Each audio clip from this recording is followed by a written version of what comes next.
vecino que es consumidor, consume, hay una víctima. En este tipo de temas suceden todas estas cosas. Cuando de un caso de homicidio se trata y aparece el cuerpo y lo identificamos, ¿qué queremos saber? ¿Quién era él? ¿Estudió? ¿No estudió? ¿Quiénes fueron sus compañeros? ¿A qué se dedicaba? ¿Cuáles fueron las últimas cosas que hizo? ¿Cuáles fueron los lugares que visitaba? Y les digo que este tema de la victimología, porque una vez que este asunto se plantea ante la Unión de Cartago y lo asume un compañero de apellido Acuña, pues lo primero que él hace es verificar quién es esta joven.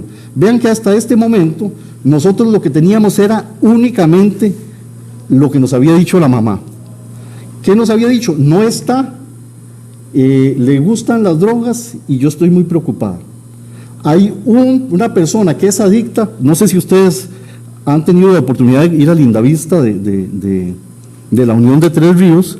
Es una zona muy vulnerable, es una zona muy pobre, es una zona de alto consumo de drogas, es una zona difícil, es una zona complicada, es una zona que nos da, digamos, una incidencia delictiva muy alta.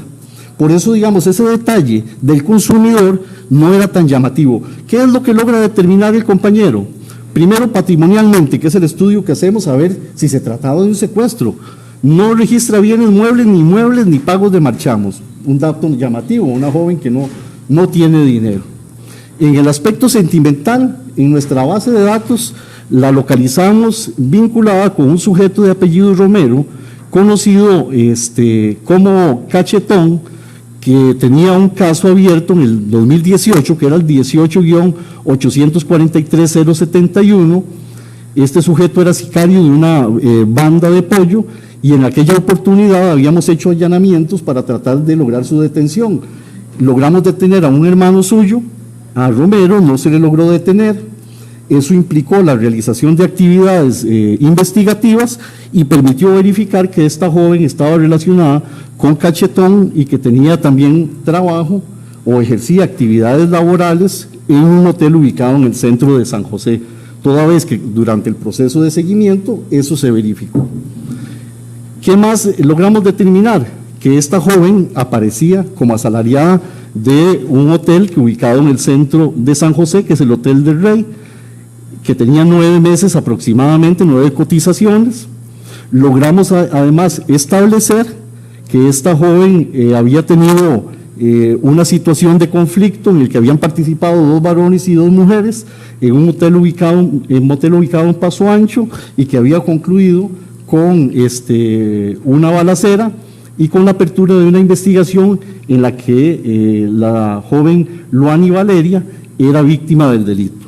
Y además logramos establecer, el tema de las drogas, y que registraba un viaje al Reino Unido, a Gran Bretaña. ¿Esto para qué nos servía? Y se los digo con total seriedad y responsabilidad. Esto es una circunstancia que surge como consecuencia de un dato objetivo. El OIJ no está inventando esto. Si no lo hubiera tenido, no aparece. ¿Y para qué lo hace el investigador? Para imaginarse qué hacer.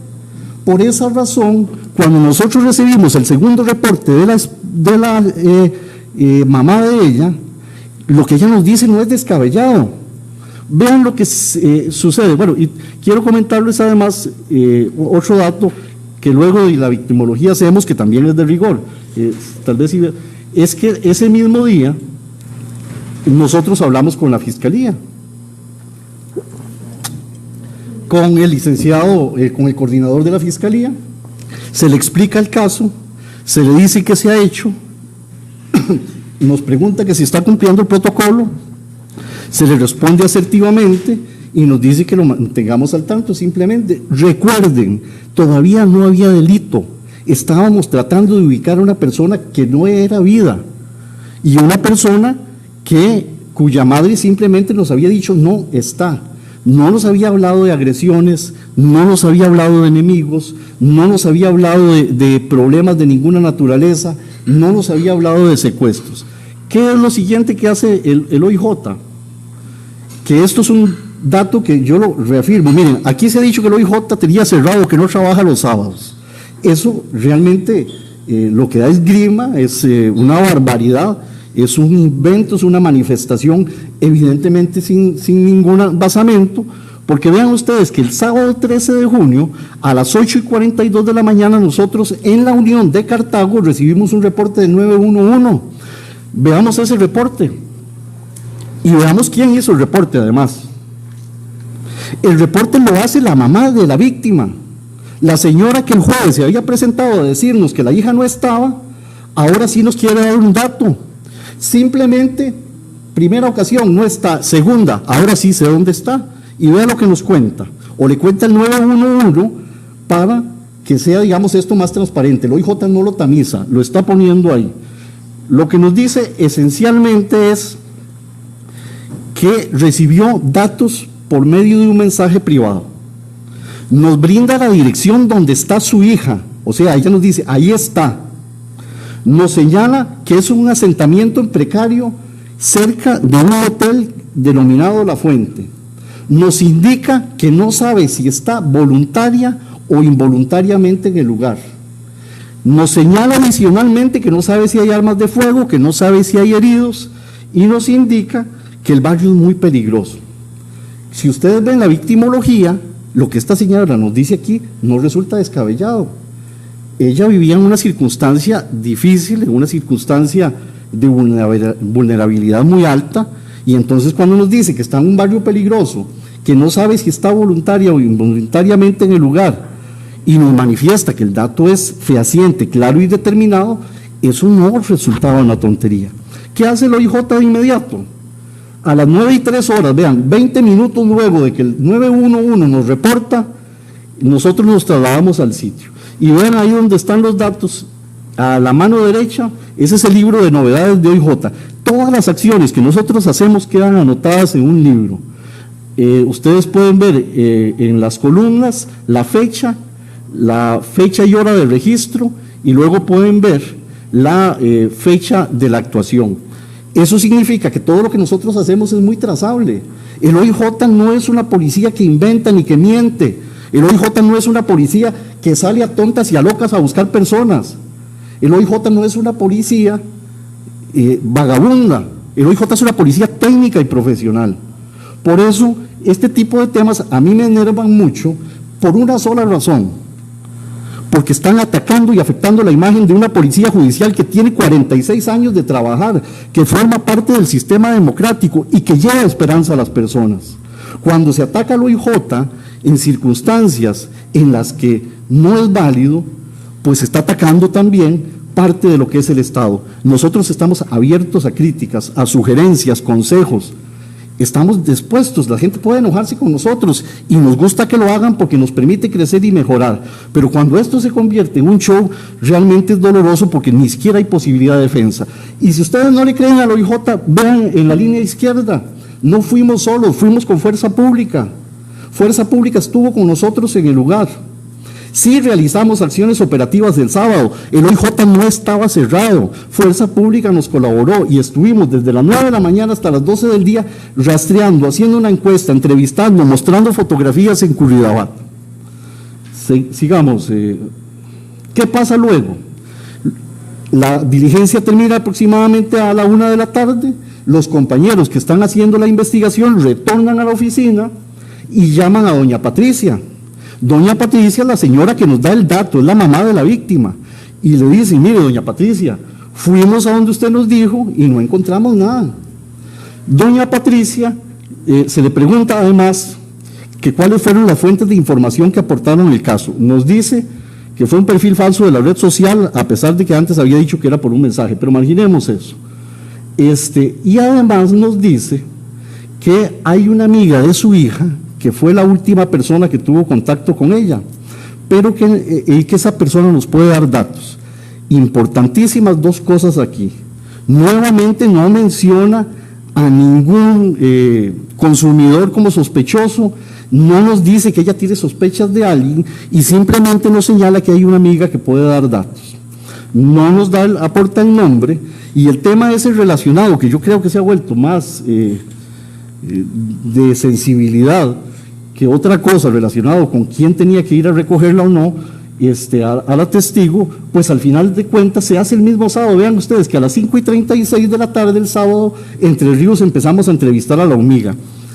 Esta entrevista es muy importante por dos cosas fundamentales. Ella sí nos cuenta qué fue lo que pasó. Nos dice, pero yo creo que tal vez no fui tan preciso. Ella sí nos cuenta qué fue lo que ocurrió antes del hecho delictivo. Nos dice que ella tuvo contacto con la joven fallecida, nos señala que salieron, que la joven fallecida le pide un cigarrillo de marihuana, que salen a consumirlo, que se dirigen a la vivienda del novio de la joven de apellido Urbina, que comparten socialmente, y que en ese lapso de tiempo y en esa vivienda ubicada ahí mismo en Loma Linda, llega un sujeto que le dicen hippie. Esta es la primera vez que nosotros escuchamos hippie. Vean que ya nosotros habíamos tenido contacto con la mamá 2 veces en San José, habíamos conversado telefónicamente con ella.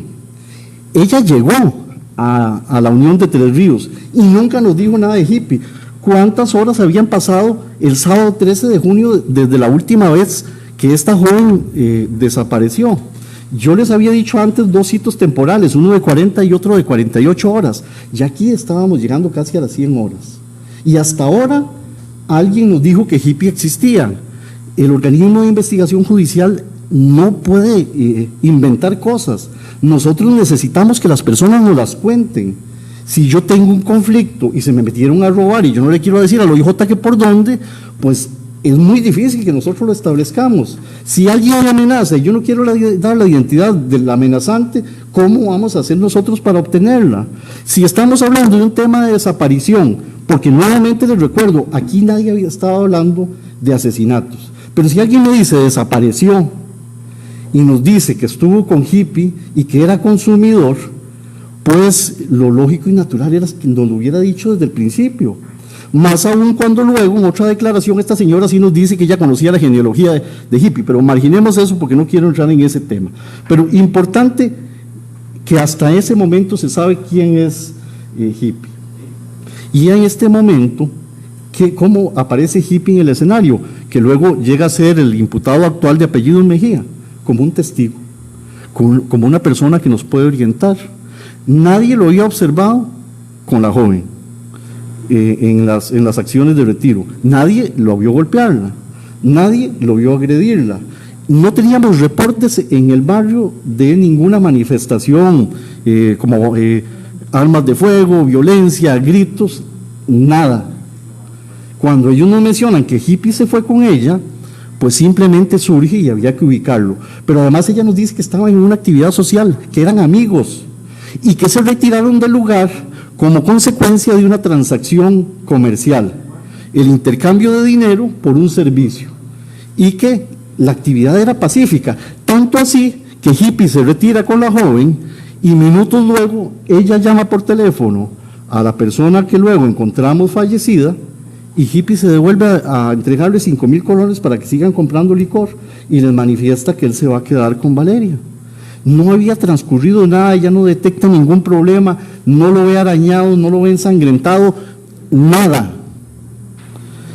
¿Qué es lo que de inmediato hace el OIJ? Pues vamos a la base de datos a ver cuántos hippies existen.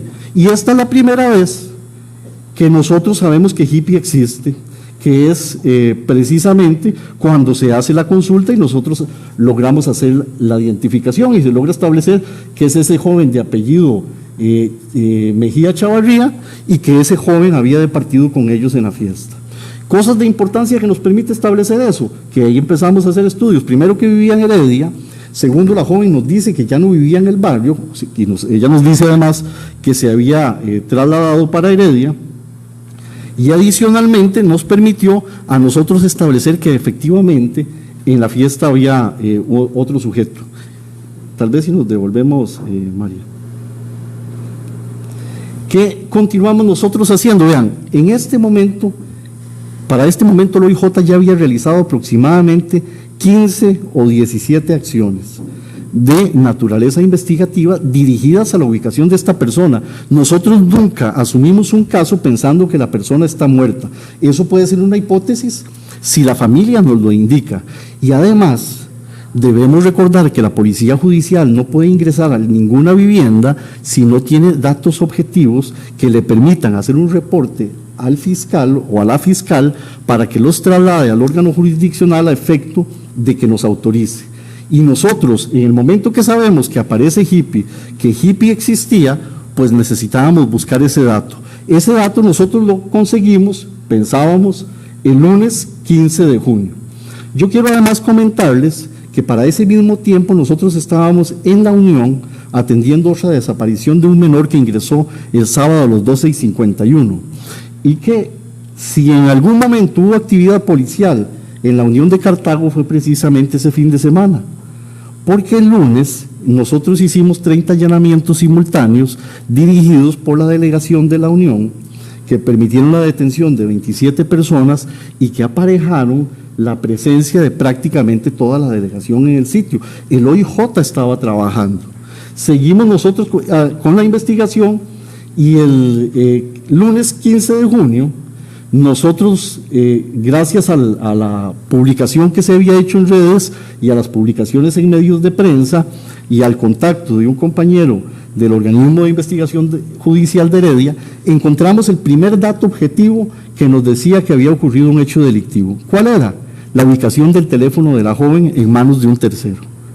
Nosotros localizamos ese teléfono en un taller de reparación ubicado en Avenida Primero, calle 10 y 12, por el sector conocido como la Coca-Cola, en un área identificada como Champion. En ese lugar nosotros encontramos el teléfono y por una circunstancia de pronto casual, la persona que lo estaba reparando tuvo acceso a las fotografías y verificó que aparecía la imagen de la joven de apellido Salazar Zamora. Él se contacta con el organismo de investigación judicial, nosotros nos desplazamos al sitio, secuestramos el teléfono, lo embalamos para someterlo al proceso de apertura y eso sí nos podía servir a nosotros ya para gestionar allanamientos. Primero, teníamos ubicado a Hippie, la mujer no aparecía, pero había un desapoderamiento, había un delito. Por eso es que yo a ustedes al principio les decía que nosotros que cuando hablamos de desapariciones no estamos hablando necesariamente de delitos. Estamos hablando de manifestaciones dirigidas a que nosotros localicemos a alguien. Ese mismo día, a las 18:55, bueno, ese es el acta de comiso que se hizo a la 1 de la tarde, que es el teléfono de ese marca Huawei, que lo hizo el organismo de investigación de La Unión. Y ese mismo día es que la familia localiza el cuerpo de la joven en la vivienda ubicada en Lindavista.